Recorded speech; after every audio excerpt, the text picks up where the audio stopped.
De la Boker Tov, Beshem Hashem, Naaseh Benatzliach. On est mardi 25, Rosh Chodesh, Adar, Mishinichnas Adar, Marvim et Simcha, vous le savez. Et on est le Lamed du mois de Shvat, le 30 du mois de Shvat. Bezrat Hashem. Comme il est tard, on annoncera Bezrat Hashem ce shiur pour la fois Shlema de tout le mal d'Israël et l'Unishmat Kol Mete Israël. Et ce shiur sera pour Judith Akwado. Si j'ai bien prononcé, Bezrat Hashem. Une grande asacha, une grande réussite, elle et toute sa famille. Parfois Shlema Achlama Meira, Bezrat Hashem, une grande parnassa et que de bonnes nouvelles. Bezrat Hashem, c'est pour vous ce shiur. On était avec le Sod HaChashmal, donc on continue sur les secrets du mois de Hadar. Hier on avait commencé, et comme je le disais déjà hier, et je répète encore maintenant, ni coronavirus et toutes ces choses-là, l'eau, la cime, lève les ais, l'eau, l'itakev alze, ne perdez pas de temps avec ça. Ce que demande Akadosh Baruch Hu, Zerak Shenarzor Bitshuva, et notre teshuva est dépendant d'un lien essentiel, d'arrêter de s'inquiéter du mot dag. Le dag en hébreu, on l'écrit dalet gimel. À la base, comment on écrit le mot dag? Dalet alef gimel. Il y en avait qui l'écrivaient, qui ont du mot daag. Damazé daag. S'inquiéter. Alti dag. Bidjouk. Ne vous inquiétez pas, juste priez. On a peur d'un virus, mais on n'a pas peur de faire des avérotes. C'est là qu'est toute l'épreuve. Mais qu'il a peur du virus. Mais de regarder les gonzesses, ou de faire du lachonara, ou faire bitul zman, ça t'as pas peur. Mais le virus t'as peur. C'est un avon d'avoir une chose pareille. Il est là, il est mashgiach à la colle. Et la meilleure façon d'éviter de ce genre de choses, pashut meod, kipshuto, mamash kipshuto, tarzor bitshuva v'tiye sameach. Zéou. À la limite, sois plus inquiet de ne pas être tout le temps heureux que d'avoir peur d'un virus qui vienne, chaz shalom, dans ta demeure. Ce n'est pas joli de faire peur aux gens, ce n'est pas intelligent, et il n'y a aucune toilette à cela. On ne doit pas faire teshuva parce qu'on a peur, on fait teshuva parce que Dieu nous le demande. Bezrat Hashem, même si de l'autre côté, il faut aussi prévenir le peuple. Nimodé. Tov, Sod HaChashmal, j'ai pris le Aleph, j'espère. Ouais. Où est-ce que l'on était hier? Quelqu'un m'a pris mon livre apparemment. Il faut que je recherche la référence. Alors en attendant que je cherche ma référence, où est-ce qu'on en était? Vous savez que le mois de Hadar, comme le rappelait aujourd'hui Rabbi Meir, jour qu'on avait enseigné à très longtemps au nom de son épouse, Sarah, que Dieu la bénisse, que les lettres du mot Hadar, c'est les lettres du mot En Davar Ra. C'est un mois où il n'y a rien de mal. Même Aman, qui donc apparaît dans ce mois-là, n'a rien de mal. C'est Peroucha Davar, Taraz. D'accord, donc c'est plus par là. Ah ben voilà. Ok, on s'est arrêté là. Donc Ze Chodesh Nifla, c'est le Chodesh du poisson. En quoi ce mois n'a-t-il rien de mal? Chez l'Agdola, c'est parce que son symbole au niveau des mazalot, c'est le poisson. Et le poisson a une particularité, lequel, eh bien, il vit caché des yeux de l'homme. C'est-à-dire que le poisson est symbolique de anti-aïn ara. Il vit dans un autre monde parallèle qu'on appelle les océans, et il est protégé de la vue de l'homme. Étant donné qu'il est protégé de la vue de l'homme, il n'a pas besoin de paupières sur ses yeux. Et que dans les dessins animés où tu vois des poissons avec des cils et des paupières, aucun poisson n'a des paupières en général. Ils ont des fois les yeux qui se ferment. Il y a quelques espèces de poissons. La majorité des poissons ont les yeux toujours ouverts. Pourquoi? Parce qu'ils vivent dans un contexte où l'Aïnara n'a pas de shlita. La Gemara nous dit que 99% des gens meurent de l'Aïnara et 1% de façon naturelle. Le mois de Hadar, l'Aïnara de force du mal n'a pas d'emprise sur Israël. La reine Hadar, Aleph Dalet Resh, En Davarra, Mara, En Ra el Aïnara. À un tel point que Rabbi Yosef il dit dans la Gemara, En Mahala el Aïnara. Qu'est-ce que c'est la maladie? Ça vient de l'Aïnara. Quand tu poses tes yeux. La reine, la sim lève la Davarazé, comme il a fait le Nahash pour avoir Ève, il l'a regardé. Et comme il a fait pour la faire tomber, il lui a fait regarder l'arbre interdit. Vous avez remarqué, c'est une question des yeux. Le mois de Hadar, c'est le mois où les yeux n'ont pas de shlita. On ne met pas la inara pendant ce moment-là. La reine, si vraiment t'arrive des choses, pas je me asecha. Bim yuchad. T'as pas d'inara. אז נמשיך maintenant, on est dans le Soda Hashmal. וכן חודש אדר הוא קודם ראש חודש ניסן. Et comme vous le savez, le mois de Hadar précède toujours le mois de Nissan. Comme je vous l'ai dit tout à l'heure, je répète pour ceux qui n'ont pas entendu, que le mois de Hadar et le mois de Nissan, ce n'est qu'une fête, dans l'absolu. Comment est-ce qu'on voit que c'est qu'une fête? Quand est-ce qu'on étudie les lois de Pessah?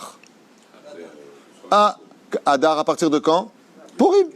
Le jour de Purim, tu commences déjà, 30 jours entre eux, il faut, tradition de Moshe Mer Sinai, qu'on étudie les lois de Pessah 30 jours avant. Ben, 30 jours avant, c'est quel jour?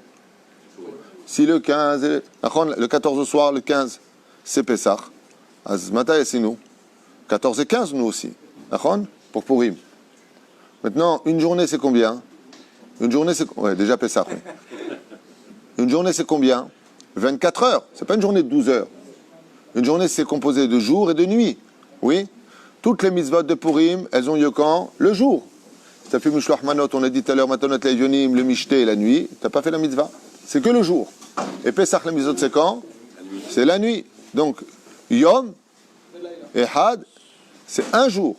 Jour et nuit. Quand est-ce qu'on retrouve la moitié de la fête de Purim, où toutes les mitzvot ont lieu le jour? À Pesach, la nuit. Donc tu vois bien que là-bas, c'est la nuit, ici, c'est le jour. Donc si tu les mets ensemble, ça fait combien? Un jour. Ça veut dire un jour en réalité. Mais la reine, Hadar, le mois de Hadar, c'est le mois qui permettra de pénétrer dans le mois de Nissan. Le tremplin de la Géoula, c'est le mois de Hadar. Et justement, Mina Shamaim, qu'est-ce que nous demandent les Chachamim? Mishenichnas Hadar, marbim besimcha. Si tu veux avoir, toi, la Géoula dans ta vie, sois sameach. Arrête de la grogner. Comme on l'a dit hier, tu es mamash sameach. Tamid avec le sourire. C'est pour ça que beaucoup d'épreuves d'Afka viennent tout le temps pendant le mois de Hadar. Il y a beaucoup d'épreuves dans la vie personnelle des gens. Parce que Yetzira, il dit, attends, tu vas pas avoir la Géoula cette année, toi. Je vais te mettre un peu de bâton dans les roues. Et on verra si tu as plus confiance en Dieu qu'en ton banquier. On verra si tu as plus confiance en Hachem que de ce que la vie t'offre. Marbim besimcha. Quoi, t'as pas peur? Lo anilo doeg. Je suis comme les poissons. Pourquoi les poissons? Quelle particularité ont les poissons? Ils en ont énormément. Si on fait un cours à l'occasion sur les poissons, c'est très intéressant. Moi, c'est très intéressant. C'est le monde de la force. Sur Terre, on doit tous être égaux. Tzadikim, Melanim, Rishaim. Dans le monde d'en haut, c'est pas comme ça du tout. Il faut le savoir. Il y a des hiérarchies dans le monde d'en haut. Dans le monde d'en haut, ça plaisante pas. Dans la Mishnayud Perekbet de Masechet Avot, on nous dit qui est le plus grand que qui là-bas? Rabbi Eliezer, il est plus grand que les autres. Non, Rabbi Elazar ben Arach, il est plus grand que Rabbi Eliezer. Qu'est-ce qu'on a à faire qui est plus grand? Dans le monde d'en haut, il y a des hiérarchies. Les faibles se lèvent devant les forts. Dans le monde d'en haut, ça ne plaisante pas. Un ange ne plaisante pas avec son supérieur. Un tzaddik qui a moins de mitzvot qu'un autre tzaddik ne peut pas rentrer dans son Gan Eden. C'est le monde du srout et du mérite absolu. Dans le monde sur terre, on est tous égaux. Dans le monde d'en haut, mapitom. Wow, on nous parle de Rabbi Pinchas ben Yair, quel srout il avait, extraordinaire. Rabbi Hiya, lui, il n'a pas d'ange qui tire son char, nous dit la Gemara. C'est la Shrina elle-même qui le pousse. Wow. Vraiment, ça reprend. On a une coupure d'électricité. Ça prouve vraiment que le shiur est très important, puisque si le Yetzira se mêle de nous couper Internet et l'électricité, c'est que ce sont des choses très importantes pour nous. Après, on disait, donc on continue, Rabbi Avraham Ayakar, Rabbi Avraham ben Yaakov, il disait qu'à partir du moment où l'homme il se comporte comme le poisson, le monde des hiérarchies, là-bas, dans l'océan, c'est la loi du plus fort. Les faibles se plient devant les forts. Et ils se font manger. Ah, c'est ça la justice. Il dit la différence, je vais te dire une chose. C'est que le poisson, quand il y en a un qui le mange, il a tellement laissé d'œufs derrière lui, les poissons peuvent mettre au monde jusqu'à des millions d'œufs. C'est incompréhensible. La reine, c'est exactement ce qui se passe. C'est vrai que Dieu te prend des fois quelque chose, mais combien il t'a donné à côté? Mais la reine, quand on se comporte comme le mois de Hadar, c'est vrai que Moshe n'est pas rentré en Eretz Israël. Mais quel est le livre qui nous parle d'Eretz Israël, du début à la fin? Le livre de la Torah. Torah Tzivalanu Moshe Morasha Kilat Yaakov. Jusqu'à aujourd'hui, depuis le don de la Torah, tout ce qu'on étudie dans la Torah, c'est par le mérite de Moshe Rabbeinu qui nous a descendu la Torah. Le mérite, il est pour lui. Il dit, Nachon, moi je ne suis pas rentré en Eretz Israël, j'ai été mangé par une épreuve. Mais j'ai tellement eu d'œufs à côté, tellement eu de mérite de ceux qui étudient la Torah, ils me montrent leur mitzvot chez moi. Et la reine, kacha Adam. Le mois de Hadar, il faut voir le bon côté. Regarde combien Dieu t'a donné. Ouais, t'as vu combien je paye, mais grâce à Dieu, regarde combien aussi t'as rentré dans l'année. Regarde aussi combien tu fais à la fin du mois. Regarde combien, grâce à Dieu, Dieu ne te laisse pas. Toute l'année, on est comme des fous sur le manque. Le mois de Hadar, on te dit, observe le plus. Vois le tov. Altistakel bara. Et c'est exactement ce que vivent les poissons. Les poissons, ils sont dans les filets. Les poissons, on les pêche. Les poissons, ils n'ont pas de shrita. Les poissons, ils vivent dans un monde extrêmement cruel. C'est la loi du plus fort. Et pourtant, ce sont les animaux les plus nombreux du globe de la Terre. C'est-à-dire qu'on ne peut pas imaginer un instant de quoi on parle. Il y a beaucoup plus d'animaux marins que d'animaux terrestres. C'est National Geographic qui le dit, c'est pas moi. Hein? Lama, et pourtant c'est un monde beaucoup plus cruel. Ils font partie de ceux qui multipliaient la bracha dans le monde. La reine de poisson est un signe de bénédiction. C'est pour ça que le Shabbat, on mange du poisson, derech hagav. Pourquoi? C'est vrai qu'on a une semaine qui est dure, mais regarde ce que Dieu t'a donné, le Shabbat. La reine mitzvah lechol dagim be Shabbat. Du verset beyom dag al tochal dag linatel midag. Le jour du dag. C'est quoi le jour du dag? Dag, c'est dalet gimel, 7. Tochal dag, mange du poisson. Ouais. Linatel midag. Et regardez bien la suite. Celui qui mange du poisson, disent les chachamim, à Shabbat, linatel midag. Pour être sauvé de dag. Qui c'est dag? Din gehinam. C'est-à-dire une ségoula, pour ne pas aller au gehinam, c'est de manger du poisson le Shabbat. Lama, parce que le poisson, c'est un symbole de Kedusha. Il vit dans l'eau. Il voit le tov. Vous avez pérouché d'abord. Ken? Est-ce que s'il mange de la dame haute, c'est comme si on a pris du poisson? Est-ce que s'il mange de la dame haute, mais tu plaisantes ou quoi? La dame haute, c'est la femme du poisson. Dame haute. C'est la crème du foie. Il y a des millions d'œufs dedans. C'est pour ça que la dame haute est un poisson qui coûte extrêmement cher, qui ne justifie pas son prix. C'est des œufs de mulet, tu vois pas? Avant, pendant des décennies, les gens ils les jetaient, ils ne savaient même pas ce que c'était. Aujourd'hui, on les fait sécher, on met un peu de sel, on les met de la cire et on les vend $1 million. Un truc de fou. Mais il faut avoir le mérite de pouvoir le manger. Moi, quand on me sert de la dame haute, je dis souvent aux autres, aïe, dommage, elle a tourné. Ah mince, voilà, laisse-le là, c'est bien. Le Rosh Chodesh Malachim. La reine Rosh Chodesh Adar ou Kodem Rosh Chodesh Nissan, Rosh Hashanah la Melachim. C'est quoi Rosh Chodesh Nissan? C'est le mois Rosh Chodesh Nissan. Qu'est-ce qu'on a le jour de Rosh Chodesh Nissan? Rosh Hashanah des rois. D'accord? Lama. Da'adaru atara shebayesod shemechaberet la-malchut ashechet Rosh Chodesh Nissan. Pour être capable, il dit ici, d'être roi à Rosh Chodesh Nissan, Rosh Chodesh Lachem. Comme c'est marqué dans la Torah, le jour de Nissan, quand on est sorti, Dieu l'a dit Rosh Chodesh Lachem. C'est Rosh Chodesh pour vous. Lachem, c'est l'aide du mot Melech. Ça veut dire, qu'est-ce que nous aide à faire Purim? À nous préparer à devenir des rois. Toute la préparation du mois de Hadar, c'est de préparer le juif de comprendre qu'il a un statut de roi. Ça fait vachement orgueilleux de dire une chose pareille. Ah, les juifs, vous la pétez là. Il me dit Mamash lo, atem bene melachim. Vous êtes des fils de rois. Aval, quand vient le mois de Nissan, c'est Rosh Chodesh la melachim. Rosh Chodesh lachem. C'est là. C'est pour ça que l'Atid Lavo, quand il y aura le Melech HaMashiach et la Géoula totale et finale, les Juifs deviendront tous des Kohanim, Shatem Memlechet Kohanim, et qui sera Israël?